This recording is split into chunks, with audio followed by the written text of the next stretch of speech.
Okay, now we're going to get into actually doing an alignment. And at this point, back in the old days when I did use smart strings and smart camber, I would have, and I do have videos of how to use those on my C5 Corvette. I would have an attachment on the front and the back, and then a long bar that runs across the attachment, and then strings that run from the front to the back of the car. And I would take measurements off the wheel, which would still be on the car, and using those measurements calculate how much negative camber I had, and also calculate tow. Well, all that is history. I still do have those tools. Maybe I should sell them off. But anyway, back to the matter at hand. This is the Longacre caster camber tool that you can get with the kit. And what you want to do is attach it to the hub stand. Make sure this bubble is in the middle. That makes it level. And then take a reading. Now the center one is for camber, and then those other two are for caster. I'm just going to do camber today. Right now I am at -1, which is not very much at all. I probably eventually want to go to about -2.5 in the front, and maybe about -1.5 maybe in the back. That's about what I used to run on the C5.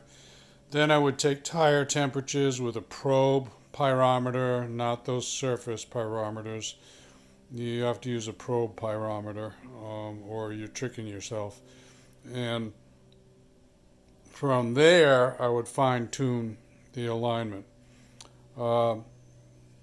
Basically, the way you adjust camber is you're going to put shims underneath those 4 bolts, and you can also, that'll move the upper control arm in and out, and then you can also move the lower control arm using the eccentric bolts, which I'm not going to be able to give you a good picture of them, I don't think. Well, let me get as close as I can. Try and focus. So you can see the very end of the rear eccentric bolt right there. Today I'm just going to work with the uppers because I'm running out of time. Okay, so I'm going to jack the car up, shove some shims under those upper control arms, and take another reading. And I'm not going to film every minute of that, but I'll show you when I get done. Okay, just a quick shot here. I'm up on the jack again, and I loosened up this side and I put some washers in there. Now I'm loosening up this side. I'm going to put some washers in there. I didn't have to put a jack underneath the corner because I could just kind of twist it this way and that way and lift it up maybe a little bit with my knees. And so adding shims. So I added equal under each one of those contact points on the upper control arm. Now don't ask Froggy, well, how many shims are you using and how thick they are and all that stuff. You really have to know something about alignment at this point. I'm just showing you how to use the CSM tool. Okay, so now I'm going to let the car down on the hub stand and take another reading. Before it was a -1.0. You know, I'm going to correct myself, and it's very clear that caster is the middle bubble, and camber positive and camber negative are the outside ones. So I should be reading on the outside ones. And what I did is I added some positive camber. So I got to take those shims out and then take some more out. There were actually 2 under each corner to start with. So I'm going to take 3. Now I'm going to take 3 out. There will be 1 remaining under each bolt, and we'll see what that reading is.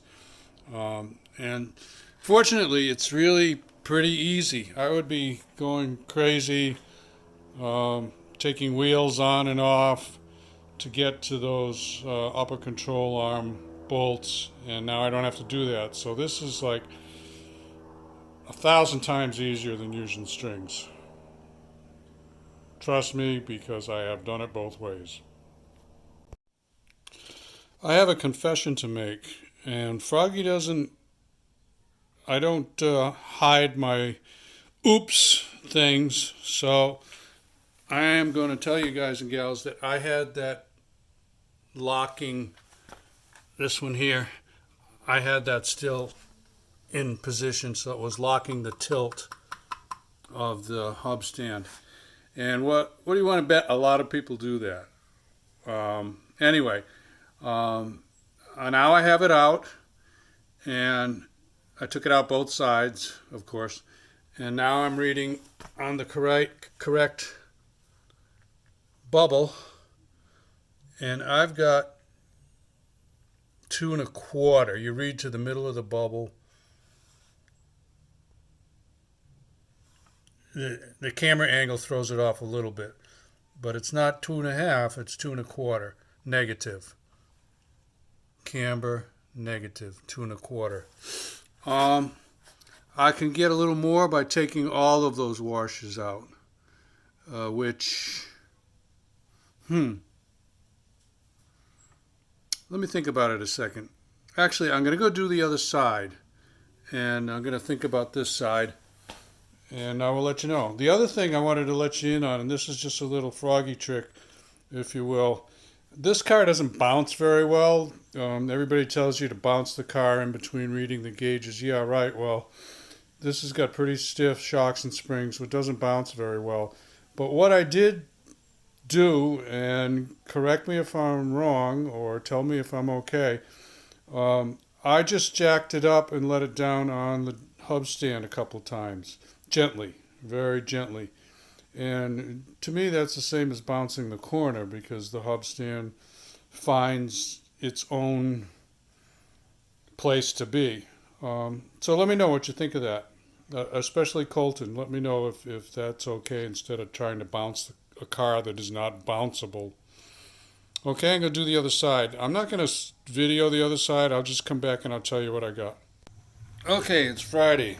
We got to get moving on this thing, because I didn't finish the camber yet, and I've still got to do toe. Ay, ay, ay. All right, Froggy's got his head back in the game now. And we're on the right front. We're down on the hub stands, all 4 corners. Steering wheel, not quite straight, but that doesn't matter until we do alignment. It's just a couple of degrees off. This is what I've got, what I've been running around with so far, which is a 1/2 degree negative. And the other side we set to 2 negative, if you recall. So I'm going to loosen up the upper control arm bolts and take some shims out and see what we end up with. Okay? We're going to move fast today. Alright, here's where we're at. I've got 1 shim under each upper control arm bolt, both sides, and I have got minus 2.5 on the driver's side and minus 2.75 on the passenger side. So that's within 1/4 of a degree.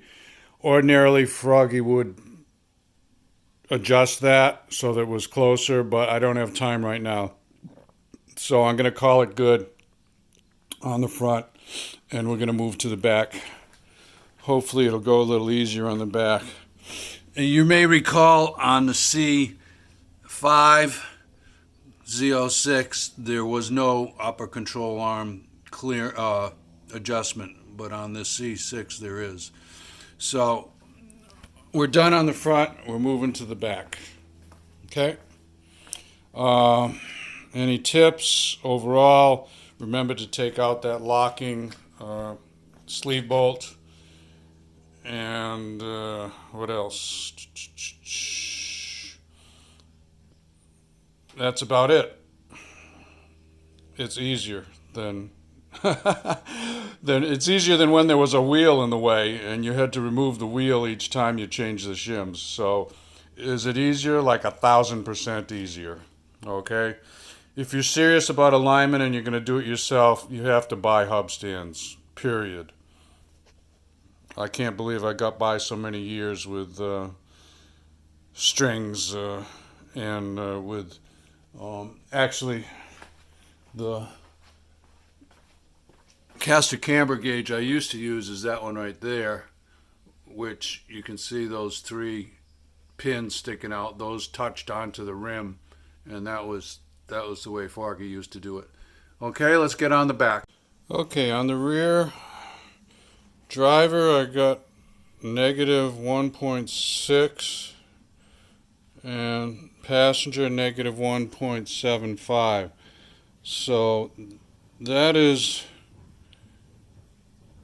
15 hundredths difference. And when I get within 15 hundredths difference, I'm going to call that good. Okay, I'm going to call that sort of within the accuracy of the gauge. It's a bubble gauge, it's not a digital gauge. So I'm reading those digits off a bubble gauge. I'll show you this one.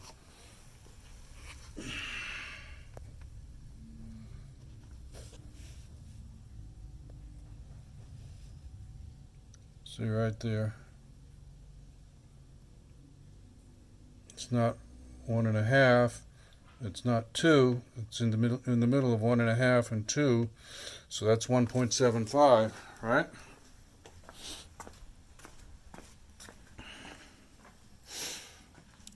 .75. This one was a little bit different. I haven't got the gauge on there, but anyway, I'm going to call that good on the back, and that is going to wrap up setting camber using the hub stands and the Longacre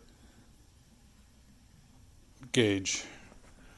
And I'm not touching caster this time. If I get into that, then I will do another video for you guys and gals. So, give me a thumbs up or a like if this helps you out. Subscribe to my channel if you want more from Froggy. Click on the little bell if you want notifications. Be safe, have fun. Froggy out. Bye-bye.